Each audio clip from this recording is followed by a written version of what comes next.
सर्वशक्तिमान परमेश्वर कहते हैं, अंतिम दिनों का मसीह जीवन लेकर आया और सत्य का स्थायी एवं अनंत मार्ग प्रदान किया। इसी सत्य के मार्ग के द्वारा मनुष्य जीवन को प्राप्त करेगा और एकमात्र इसी मार्ग से मनुष्य परमेश्वर को जानेगा और परमेश्वर का अनुमोदन प्राप्त करेगा। यदि तुम अंतिम दिनों के मसीह के द्वारा प्रदान किए गए जीवन के मार्ग को नहीं खोजते हो, तो तुम कभी भी यीशु के अनुमोदन को प्राप्त नहीं कर पाओगे और कभी भी स्वर्ग के राज्य में प्रवेश करने के योग्य नहीं बन पाओगे, क्योंकि तुम इतिहास के कठपुतली और कैदी हो। जो लोग नियमों, संदेशों के नियंत्रण में हैं और इतिहास की जंजीरों में जकड़े हुए हैं, वे कभी भी जीवन को प्राप्त नहीं कर सकते हैं और कभी भी सतत जीवन के मार्ग को प्राप्त करने के योग्य नहीं बन सकते हैं, क्योंकि सिंहासन से प्रवाहित जीवन जल की अपेक्षा उनके भीतर मैला पानी भरा है, जो हजारों सालों से वहीं ठहरा हुआ है। परमेश्वर के कार्य के चरण बहुत ही विशाल और सामर्थी हैं, जैसे कि हिलोरे मारती हुई लहरें और गरजता हुआ तूफान। फिर भी तुम बैठकर निष्क्रियता से विनाश का इंतजार करते हो, अपनी ही मूर्खता से चिपके रहते हो और कुछ भी नहीं करते। इस प्रकार से तुम्हें मेमने का अनुसरण करने वाले के रूप में कैसे देखा जा सकता है, और तुम इस बात को कैसे न्यायोचित ठहरा सकते हो कि तुम उस परमेश्वर पर निर्भर रहोगे जो हमेशा नया है और कभी पुराना नहीं होता। तुम्हारी पीली पड़ चुकी किताब के वचन तुम्हें नए युग में कैसे ले जा सकते हैं? वे कैसे तुम्हें परमेश्वर के चरणबद्ध तरीके से चलने वाले कार्यों तक लेकर जाएंगे? वे तुम्हें कैसे स्वर्ग लेकर जाएंगे? तुम्हारे हाथों में जो संदेश हैं, वे तुम्हें केवल अस्थायी सांत्वना ही दे सकते हैं। वो सत्य नहीं दे सकते जो जीवन देने में सक्षम है। जो शास्त्र तुम पढ़ते हो, वे तुम्हारी जिह्वा को आनंदित तो कर सकते हैं, लेकिन ये वे विवेकपूर्ण वचन नहीं हैं जो तुम्हें मानव जीवन का बोध करा सके। ये वो मार्ग तो दिखा ही नहीं सकते जो तुम्हें पूर्णता की ओर ले जाए। क्या ये भिन्नता तुम्हारे विचार मंथन का कारण नहीं है? क्या ये तुम्हें अपने भीतर समाहित रहस्यों को समझने के लिए अनुमति नहीं देता है? क्या तुम अपने आप को परमेश्वर से मिलने के लिए स्वर्ग में ले जाने के योग्य हो? परमेश्वर के आए बिना क्या तुम अपने आप को परमेश्वर के साथ पारिवारिक आनंद मनाने के लिए स्वर्ग में ले जा सकते हो? क्या तुम अभी भी स्वप्न देख रहे हो? मैं तुम्हें सुझाव देता हूं कि तुम स्वप्न देखना बंद कर दो और उनकी ओर देखो जो अभी कार्य कर रहे हैं। इन अंतिम दिनों में कौन मनुष्यों को बचाने के लिए कार्य कर रहा है। यदि तुम ऐसा नहीं करते हो तो तुम कभी भी सत्य को नहीं प्राप्त कर सकते और कभी भी जीवन प्राप्त नहीं कर सकते हो। आमीन। आमीन। परमेश्वर के इन वचनों से मैं अपनी पहले की आस्था पर सोचने लगी। चूंकि मैं धार्मिक धारणा और बाइबल के वचनों से चिपकी हुई थी, मैंने अंत के दिनों के परमेश्वर के उद्धार के दरवाजे बंद कर दिए। ओह, परमेश्वर ने अद्भुत तरीका अपनाया ताकि प्रभु के लौटने पर मैं उसकी वाणी सुनूं और उसका स्वागत कर सकूं। परमेश्वर का धन्यवाद। मैं अपने अनुभव बांटना चाहती हूँ। हाँ, बहुत बढ़िया। कुछ साल पहले एक सुबह में बहुत जल्दी उठ गई थी। मैंने बगल में रखी बाइबल को खोला और प्रभु यीशु के फरीसियों को फटकारने के बारे में पढ़ा।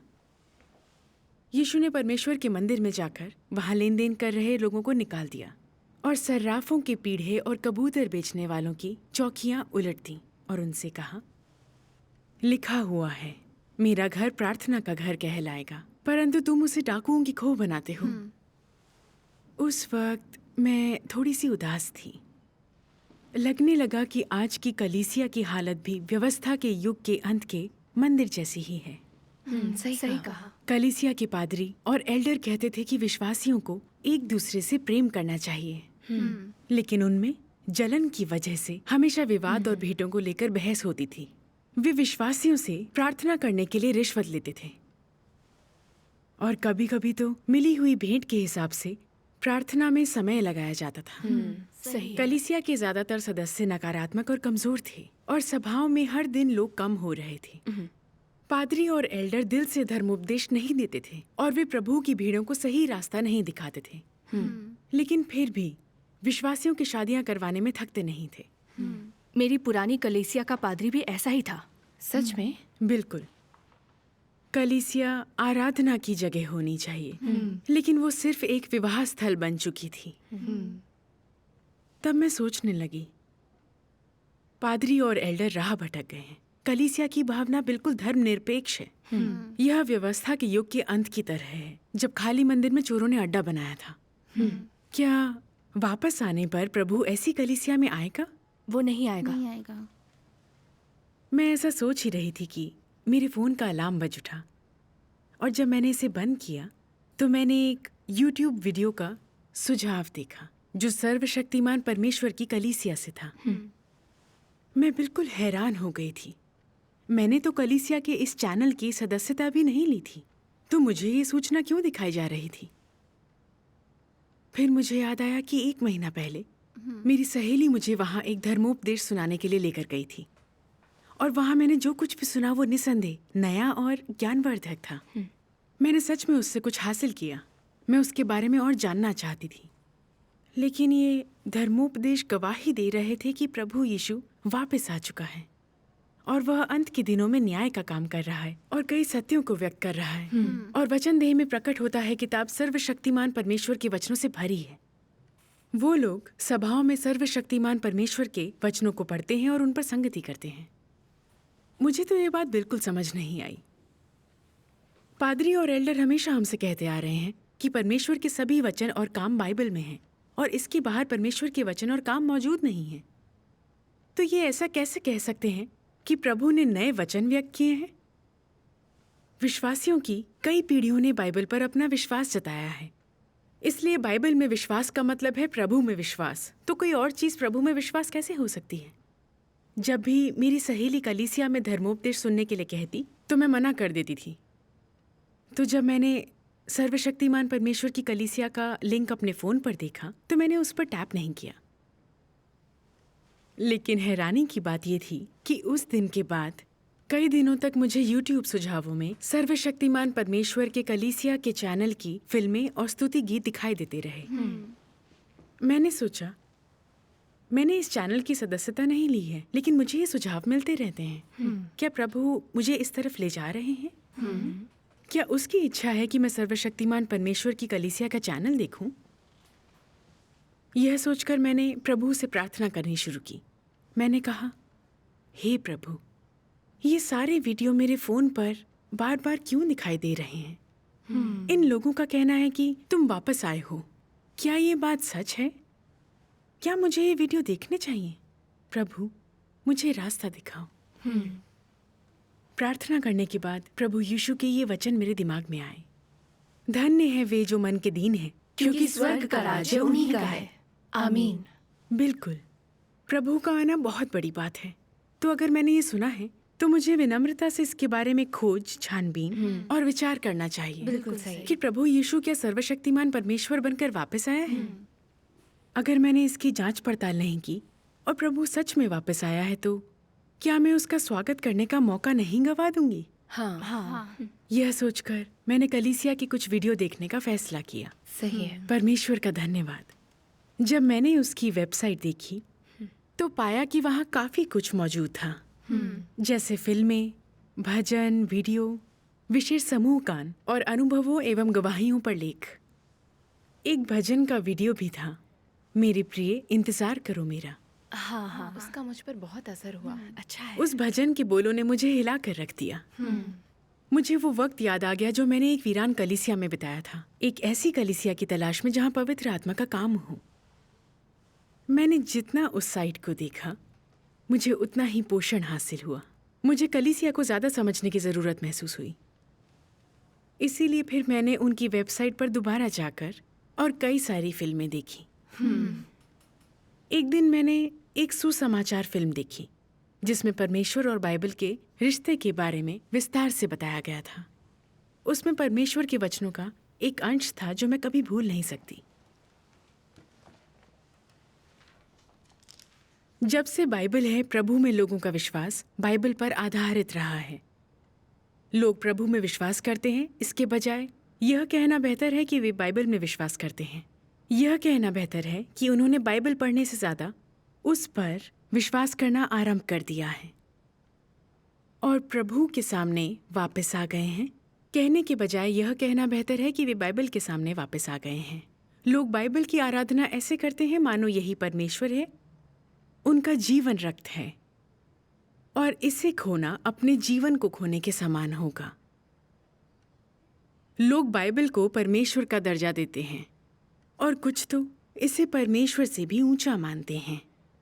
लोग पवित्र आत्मा के कार्य के बिना और परमेश्वर का एहसास किए बिना तो जीवन जीते रह सकते हैं, परंतु जैसे ही वे बाइबल को खो देते हैं या बाइबल के प्रसिद्ध अध्यायों और कथनों को खो देते हैं तो यह ऐसा है मानो उन्होंने अपना जीवन खो दिया हो। अधिकांश लोग यह नहीं समझते हैं कि उन्हें परमेश्वर पर क्यों विश्वास करना चाहिए और न ही यह समझते हैं कि परमेश्वर पर कैसे विश्वास करना है, किंतु बाइबल के अध्यायों का गूढ़ार्थ निकालने के लिए सुराग ढूंढने के अलावा कुछ भी नहीं करते हैं। लोगों ने कभी भी पवित्र आत्मा के कार्य की दिशा का अनुसरण नहीं किया है। शुरुआत से ही उन्होंने केवल बाइबल का अध्ययन और उसकी खोजबीन ही की है, और किसी ने कभी भी बाइबल के बाहर पवित्र आत्मा के नवीनतम कार्य को नहीं पाया है। कोई कभी भी बाइबल से दूर नहीं गया है और ना ही कभी दूर जाने की हिम्मत की है। इस भाग को देखने के बाद मैंने सोचा, मेरा भी बाइबल के बारे में यही रवैया है। मुझे लगता है कि यह प्रभु का प्रतिनिधित्व करता है और प्रभु में विश्वास करना यानी बाइबल में विश्वास करना है। इन दोनों को अलग नहीं कर सकते। लेकिन मुझे यह बात समझ नहीं आई। बाइबल प्रभु की गवाही है और हमारे विश्वास की बुनियाद है। बतौर ईसाई हमने 2000 सालों से बाइबल में विश्वास रखा है। तो क्या ऐसा हो सकता है कि यह प्रभु की इच्छा के मुताबिक ना हो? आखिर यहाँ हो क्या रहा है? मैं इस उम्मीद में फिल्म देखती रही कि शायद इन सवालों के जवाब मिल जाएं। सुसमाचार पढ़ने वाले किरदार ने परमेश्वर के वचनों से एक और अंश पढ़ा। उनके लिए मेरे अस्तित्व का दायरा मात्र बाइबल तक ही सीमित है। उनके लिए मैं बस बाइबल के समान ही हूँ।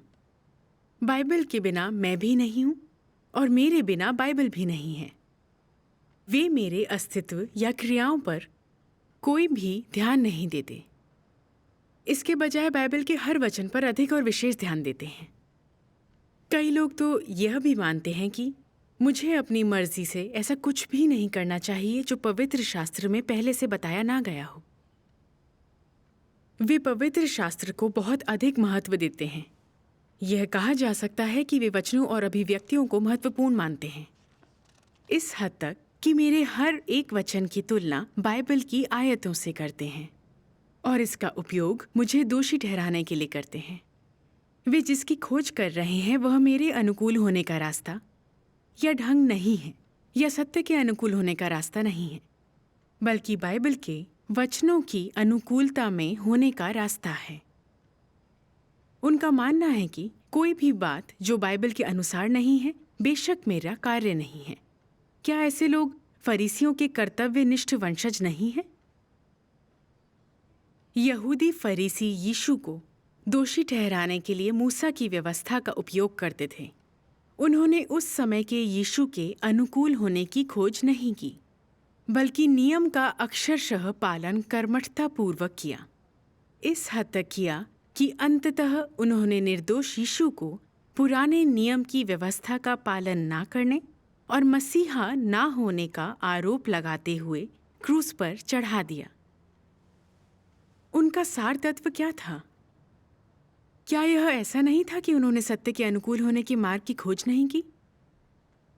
उनमें पवित्र शास्त्र के हर एक वचन का जुनून सवार हो गया था, जबकि मेरी इच्छा और मेरे कार्य के चरणों और कार्य की विधियों पर कोई भी ध्यान नहीं दिया। ये वे लोग नहीं थे जो सत्य की खोज कर रहे थे, बल्कि ये वे लोग थे जो कठोरता से पवित्र शास्त्र के वचनों का पालन करते थे। ये वे लोग नहीं थे जो परमेश्वर पर विश्वास करते थे, बल्कि ये वो लोग थे जो बाइबल में विश्वास करते थे। दरअसल वे बाइबल के रक्षक कुत्ते थे। सर्वशक्तिमान परमेश्वर के इन वचनों को पढ़ने के बाद उन्होंने अपनी संगति जारी रखी। विश्वासी सोचते हैं कि प्रभु में विश्वास यानी बाइबल में विश्वास होना, वरना इसे प्रभु में विश्वास रखना नहीं कह सकते। लेकिन ऐसा सोचना गलत है। उन्होंने ये भी कहा, जब प्रभु यीशु उपदेश दे रहा था और काम कर रहा था, तो उसके अनुयायियों ने बाइबल से हटकर प्रभु के कार्य और वचन को स्वीकार किया। तो क्या हम कह सकते हैं कि वे लोग प्रभु के सच्चे विश्वासी नहीं थे? यहूदी धर्म के फरीसी धर्म ग्रंथों से चिपके रहे, लेकिन उन्होंने सत्य व्यक्त करने वाले और छुटकारे का काम करने वाले प्रभु यीशु को क्रूस पर चढ़ा दिया। तो वहां क्या समस्या थी? क्या बाइबल से चिपके रहने का मतलब ये है कि वह प्रभु को जानता है?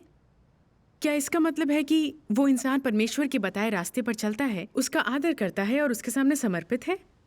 परमेश्वर सृष्टि का प्रभु है, सभी चीजों के लिए जीवन का स्रोत है, जबकि बाइबल परमेश्वर के पिछले काम और वचनों का सिर्फ एक अभिलेख है। उसे परमेश्वर के बराबर कैसे समझा जा सकता है? बिल्कुल सही। प्रभु के विश्वासी आंख मूंदकर बाइबल में विश्वास रखते हैं और उसे परमेश्वर के बराबर मानते हैं, यहाँ तक कि वो प्रभु और उसके काम की जगह बाइबल को रख देते हैं। क्या ये प्रभु के मूल्य को कम करना और ईश निंदा करना नहीं है? बिल्कुल है। क्या ऐसे इंसान को जो बाइबल से चिपककर प्रभु के प्रकटन और काम नहीं खोजता, उसे विश्वासी या प्रभु का अनुयायी मान सकते हैं? फरीसियों को प्रभु यीशु ने ये कहा, तुम पवित्र शास्त्र में ढूंढते हो क्योंकि समझते हो कि उसमें अनंत जीवन तुम्हें मिलता है, और यह वही है जो मेरी गवाही देता है। फिर भी तुम जीवन पाने के लिए मेरे पास आना नहीं चाहते। उसने ये भी कहा, मार्ग और सत्य और जीवन मैं ही हूँ, बिना मेरे द्वारा कोई पिता के पास नहीं पहुँच सकता। आमीन। प्रभु यीशु परमेश्वर और धर्म ग्रंथों के बीच के संबंध के बारे में बिल्कुल साफ था। धर्म ग्रंथ सिर्फ परमेश्वर की गवाही देते हैं, वे प्रभु का प्रतिनिधित्व नहीं करते और ना ही वे उसके उद्धार के काम की जगह ले सकते हैं। सिर्फ बाइबल से चिपके रहने से हमें अनंत जीवन नहीं मिल सकता। सिर्फ मसीह ही मार्ग, सत्य और जीवन है। आमीन। जिंदगी हासिल करने के लिए हमें प्रभु की तलाश करनी होगी। बिल्कुल सही। हाँ। फिल्म देखकर मैं बहुत प्रेरित हुई। लगा कि इसमें बताई गई हर बात प्रभु यीशु के वचनों के मुताबिक है। मैं समझ गई कि बाइबल वाकई प्रभु का प्रतिनिधित्व नहीं करती। हमें जिंदगी प्रभु देता है, बाइबल नहीं। बाइबल में विश्वास को हम प्रभु में विश्वास करने के बराबर नहीं मान सकते। आमीन। लेकिन मैं हमेशा यही सोचती थी कि बाइबल उसका प्रतिनिधित्व करती है। क्या मैं बाइबल को प्रभु से ऊंचा दर्जा नहीं देती थी? बिल्कुल सही। मैं समझ गई कि सर्वशक्तिमान परमेश्वर के वचनों में सच्चाई है और ये मेरे असमंजस को दूर कर सकते हैं। मुझे संजीदगी से खोज करनी थी ताकि प्रभु का स्वागत करने का मौका ना छूटे। आमीन। तब मैंने अपनी सहेली के साथ सर्वशक्तिमान परमेश्वर की कलीसिया में वापस जाने का फैसला किया। बहुत अच्छे। जब हम कलीसिया में पहुंचे तो भाई बहनों ने तहे दिल से हमारा स्वागत किया और सब्र के साथ हमसे सहभागिता भी की। मैंने उन्हें अपने असमंजस के बारे में बताते हुए कहा, पादरी, और एल्डर सभाओं में हमेशा यह कहते हैं कि परमेश्वर का सारा काम और वचन बाइबल में है, इसीलिए इससे बाहर कोई भी चीज उसका काम या वचन नहीं है। लेकिन आप गवाही दे रहे हैं कि प्रभु यीशु सर्वशक्तिमान परमेश्वर बनकर वापस आया है और वह अंत के दिनों में नया काम कर रहा है, नए वचन व्यक्त कर रहा है। ये आखिर हो क्या रहा है? जवाब में बहन जो ने सर्वशक्तिमान परमेश्वर के वचनों के कुछ अंश पढ़कर सुनाए। क्यों ना हम इन्हें साथ में पढ़ें? बहुत बढ़िया। कई लोग सोचते हैं कि बाइबल को समझना और उसकी व्याख्या कर पाना सच्चा मार्ग पाने जैसा है, परंतु वास्तव में क्या ये चीजें इतनी सरल हैं? बाइबल की सच्चाई को कोई नहीं जानता है कि यह परमेश्वर के कार्य के ऐतिहासिक अभिलेख और परमेश्वर के कार्य के पिछले 2 चरणों की गवाही से बढ़कर और कुछ नहीं है। और तुम्हें परमेश्वर के कार्य के लक्ष्यों की कोई समझ नहीं देता है। जिस किसी ने भी बाइबल को पढ़ा है वह जानता है कि यह व्यवस्था के युग और अनुग्रह के युग के दौरान परमेश्वर के कार्य के 2 चरणों को प्रलेखित करता है। पुराना विधान इस्राएल के इतिहास और सृष्टि के समय से लेकर व्यवस्था के अंत तक यहोवा के कार्य का काल क्रम से अभिलेखन करता है। नया विधान पृथ्वी पर यीशु के कार्य को, जो 4 सुसमाचारों में है, और साथ ही पौलुस के कार्य को भी अभिलिखित करता है। क्या वे ऐतिहासिक अभिलेख नहीं है?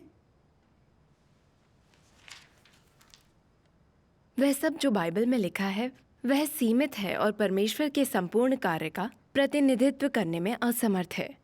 सुसमाचार की 4 पुस्तकों में कुल मिलाकर 100 से भी कम अध्याय हैं जिनमें एक सीमित संख्या में घटनाएं लिखी हैं, जैसे यीशु का अंजीर के वृक्ष को शाप देना, पतरस का 3 बार प्रभु का इनकार करना, सलीब पर चढ़ाए जाने और पुनरुत्थान के बाद यीशु का चेलों को दर्शन देना, उपवास, प्रार्थना, तलाक के बारे में शिक्षा, यीशु का जन्म और वंशावली, यीशु द्वारा चेलों की नियुक्ति इत्यादि। फिर भी ये मनुष्य के लिए खजाने जैसे हैं। वो आज के काम की उनसे तुलना करता है। वे यहाँ तक कि यह भी विश्वास करते हैं कि यीशु ने अपने जीवन काल में सिर्फ इतना ही किया, मानो कि परमेश्वर केवल इतना ही कर सकता है, इससे अधिक कार्य नहीं कर सकता है। क्या यह बेतुका नहीं है? उस समय यीशु ने अनुग्रह के युग में अपने अनुयायियों को इन विषयों पर बस उपदेशों की एक श्रृंखला दी, जैसे कि कैसे अभ्यास करें, कैसे एक साथ इकट्ठा हों, प्रार्थना में कैसे याचना करें, दूसरों से कैसा व्यवहार करें इत्यादि। उसने अनुग्रह के युग का कार्य किया और उसने केवल ये प्रतिपादित किया कि शिष्य और वे लोग जो उसका अनुसरण करते हैं कैसे अभ्यास करें। उसने केवल अनुग्रह के युग का ही कार्य किया और अंत के दिनों का कोई कार्य नहीं किया। प्रत्येक युग में परमेश्वर के कार्य की स्पष्ट सीमाएं हैं। वह केवल वर्तमान युग का कार्य करता है और कभी भी कार्य का आगामी चरण पहले से नहीं करता।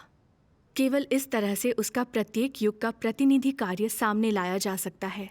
यीशु ने केवल अंत के दिनों के चिन्हों के बारे में बात की, इस बारे में बात की कि किस प्रकार से धैर्यवान बने, कैसे बचाए जाएं, कैसे पश्चाताप करें, कैसे अपने पापों को स्वीकार करें, सलीब को कैसे धारण करें और कैसे पीड़ा सहन करें। उसने नहीं कहा कि अंत के दिनों में मनुष्य को किस प्रकार प्रवेश हासिल करना चाहिए या ईश इच्छा को कैसे संतुष्ट करने की कोशिश करनी चाहिए। वैसे क्या अंत के दिनों के परमेश्वर के कार्य को बाइबल के अंदर खोजना हास्यास्पद नहीं है? महज बाइबल को हाथों में पकड़कर तुम क्या देख सकते हो? चाहे बाइबल का व्याख्याता हो या उपदेशक, आज के कार्य को कौन पहले से देख सकता था? आमीन। यदि तुम व्यवस्था के युग के कार्य को देखने की इच्छा करते हो और यह कि इजरायली किस प्रकार यहोवा के मार्ग का अनुसरण करते थे, तो तुम्हें पुराना विधान अवश्य पढ़ना चाहिए। यदि तुम अनुग्रह के युग के कार्य को समझना चाहते हो तो तुम्हें नया विधान अवश्य पढ़ना चाहिए। किंतु तुम अंतिम दिनों के कार्य को किस प्रकार देखते हो?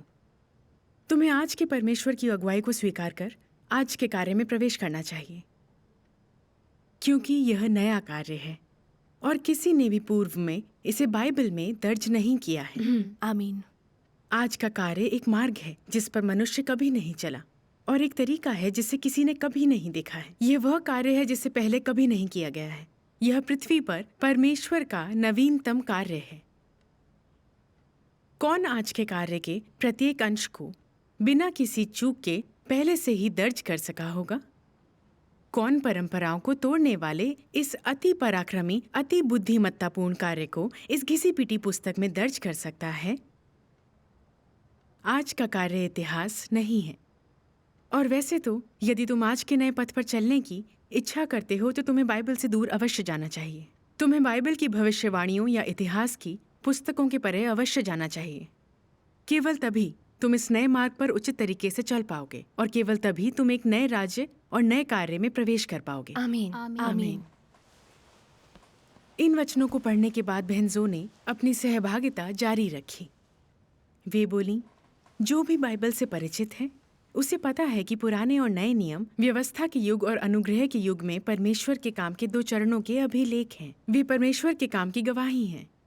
जब भी परमेश्वर ने काम का कोई चरण पूरा किया तो उसका अनुभव करने वाले लोगों ने उसके काम और वचन को दर्ज कर लिया और फिर इन अभिलेखों को बाइबल में संकलित कर लिया गया। बिल्कुल सही है। लेकिन इन दोनों युगों में परमेश्वर के काम और वचन को बाइबल में पूरी तरह दर्ज नहीं किया गया और बाइबल में प्रभु यीशु के कुछ ही वचन दिए गए हैं। जैसा कि यूहन्ना के सुसमाचार में कहा गया, और भी बहुत से काम हैं जो यीशु ने किए। यदि वे एक एक करके लिखे जाते तो मैं समझता हूँ कि पुस्तकें जो लिखी जाती वे संसार में भी ना समाती। आमीन। आमीन। व्यवस्था के युग में कुछ नबियों की भविष्यवाणियों को धर्म ग्रंथों में दर्ज नहीं किया गया था। ये सामान्य बात है। सही है। तो जब पादरी और एल्डर कहते हैं कि परमेश्वर के वचन बाइबल में है और उसका कोई भी काम और वचन उसके बाहर नहीं है, तो क्या वे तथ्यों को झुटला नहीं रहे? और क्या वे धोखा नहीं दे रहे? परमेश्वर सृष्टि का प्रभु है। वह इतना महान और प्रचुर है। उसके काम और वचन बाइबल जैसी एक पुस्तक में पूरी तरह से कैसे समा सकते हैं? फिर उन्होंने प्रकाशित वाक्य की किताब से पढ़कर सुनाया।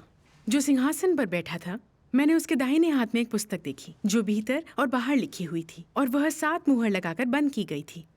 इस पर उन एल्डर में से एक ने मुझसे कहा, मत रो, देख, यहूदा के गोत्र का वह सिंह जो दाऊद का मूल है, उस पुस्तक को खोलने और उसकी 7 मुहरें तोड़ने के लिए जयवंत हुआ है।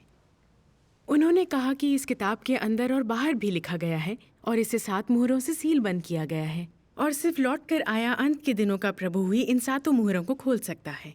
किताब के अंदर क्या लिखा है इसे देखने का यही एक तरीका है। प्रकाशित वाक्य में यह भविष्यवाणी की गई है, जिसके कान हो वह सुन ले कि आत्मा कलीसियाओं से क्या कहता है। आमीन। बाइबल की ये भविष्यवाणियां साबित करती हैं कि लौटने पर प्रभु और भी वचन कहेगा। तो क्या लौटकर आए प्रभु के कार्य और वचन सच में बाइबल में पहले से दर्ज किए जा सकते हैं?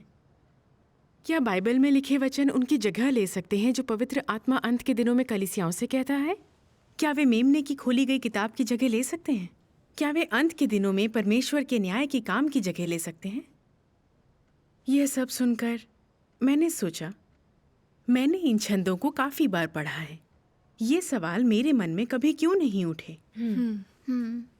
बहन ने अपनी सहभागिता जारी रखी। बाइबल में परमेश्वर का पिछला काम दर्ज है। पुराने नियम के बनने के बहुत सालों बाद प्रभु यीशु आया और अनुग्रह के युग के लिए छुटकारे का काम किया। तो क्या उसका काम और उसके वचन अपने आप धर्म ग्रंथों में शामिल हो गए? नहीं।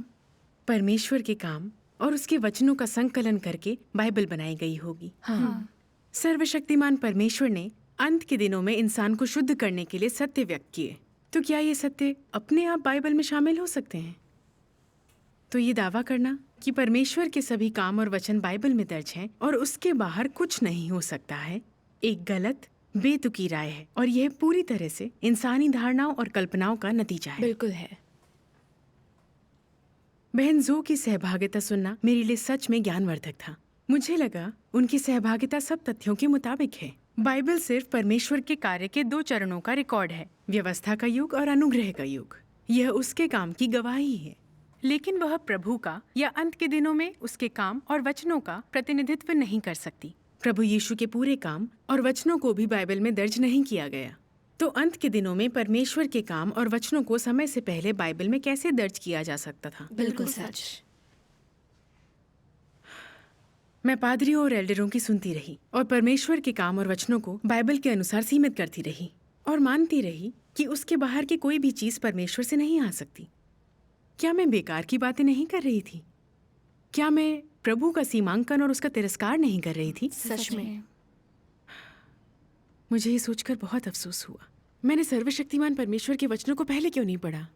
मुझे पादरियों और एल्डरों की बातें मानकर परमेश्वर के काम का सीमांकन नहीं करना चाहिए था। हाँ, ये सोच तो बहुत नुकसानदायक है। बिल्कुल है। फिर बहन जो ने चर्चा के लिए एक और मुद्दे को उठाया। ऐसा क्यों है कि अंत के दिनों में परमेश्वर के काम को स्वीकार किए बिना बाइबल पर कायम रहने का मतलब है कि लोग परमेश्वर के राज्य में प्रवेश नहीं कर सकते? उन्होंने कहा, बाइबल परमेश्वर के काम के 2 चरणों का अभिलेख है। वह परमेश्वर द्वारा इंसान के न्याय और शुद्धिकरण के काम की जगह नहीं ले सकती है। सही कहा। सही कहा। व्यवस्था के युग में परमेश्वर का मुख्य कार्य था व्यवस्था और आज्ञाएं जारी करना, ताकि लोगों के जीवन में मार्गदर्शन हो सके। अनुग्रह के युग में प्रभु यीशु ने छुटकारे का काम किया। वह शैतान के कब्जे से मानव जाति को छुड़ाने, हमारे पापों से हमें छुटकारा दिलाने और हमें परमेश्वर के सामने प्रार्थना करने के योग्य बनाने के लिए क्रूस पर चढ़ गया, ताकि हम परमेश्वर के अनुग्रह का आनंद ले सकें। लेकिन हमारी पापी प्रकृति और हमारे पाप के मूल को दूर नहीं किया गया। इसीलिए हम झूठ बोलते हैं, पाप करते हैं, परमेश्वर का विरोध करते हैं और हम उसके राज्य में प्रवेश करने के लायक नहीं हैं। इसलिए प्रभु यीशु ने भविष्यवाणी की थी कि वो अंत के दिनों में इंसान का न्याय करने और उसे बचाने के वास्ते सत्य व्यक्त करने के लिए लौटेगा। आमीन। यूहन्ना के सुसमाचार में कहा गया है, मुझे तुमसे और भी बहुत सी बातें कहनी हैं, परंतु अभी तुम उन्हें सह नहीं सकते। परंतु जब वह अर्थात सत्य का आत्मा आएगा तो तुम्हें सब सत्य का मार्ग बताएगा। आमीन। इसमें यह भी कहा गया है, जो मुझे तुच्छ जानता है और मेरी बातें ग्रहण नहीं करता है, उसको दोषी ठहराने वाला तो एक है, अर्थात जो वचन मैंने कहा है वही पिछले दिन में उसे दोषी ठहराएगा। अंत के दिनों में सर्वशक्तिमान परमेश्वर का आना, सत्य व्यक्त करना और न्याय का काम करना प्रभु यीशु की भविष्यवाणी के मुताबिक है।